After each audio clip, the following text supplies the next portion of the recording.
Je vous l'ai dit, la journée internationale de la radio célébrée ce matin au Gabon à l'instar de la communauté mondiale. Le thème retenu par l'UNICEF cette année, célébrons la femme et tous ceux qui les soutiennent. Les manifestations y relatives se sont déroulées à l'auditorium de la maison Georges Rawiri en présence du secrétaire général au ministère de la Communication représentant le ministre de tutelle.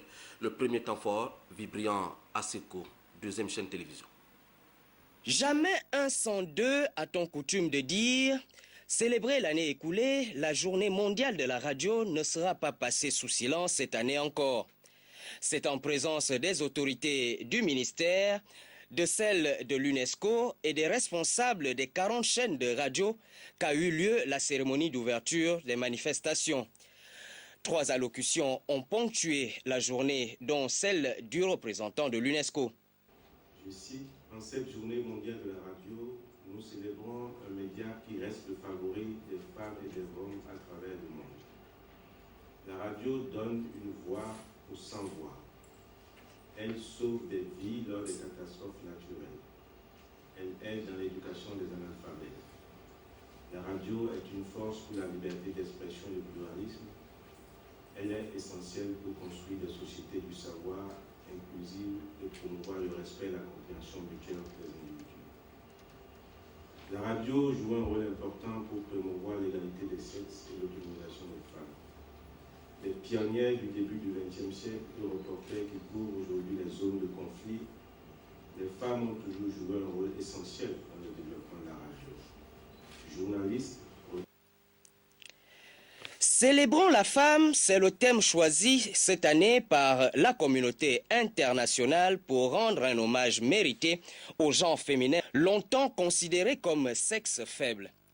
Quoi de plus normal pour le directeur général de la RTG2 et quoi de plus normal pour le directeur général provisoire de Radio Gabon de revenir sur le thème de cette journée avant que le secrétaire général Michel Kikimbu ne déclare ouvertes les manifestations en lieu et place du ministre empêché.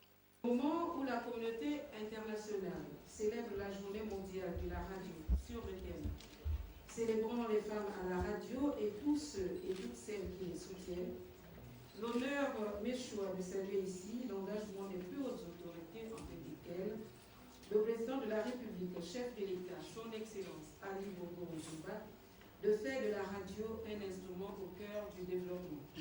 La femme est au centre de l'action et se distinguera par son professionnalisme, le charisme, le caractère, le dynamisme, la conscience professionnelle sont autant d'exigences qu'impose la profession. Par conséquent, il serait impérieux pour la femme d'adopter des valeurs qu'elle véhicule au quotidien afin de créer plus d'impact dans la vie des auditeurs qui l'écoutent, car la radio est un médium à la portée de toutes les couches sociales. Elle demeure indéniablement un outil indispensable au changement de mentalité. Elle sensibilise, fédère, réconcilie avec autrui. C'est par une conférence de presse avec les professionnels stagiaires étudiants de la profession qu'a pris fin l'acte 1 de cette matinée.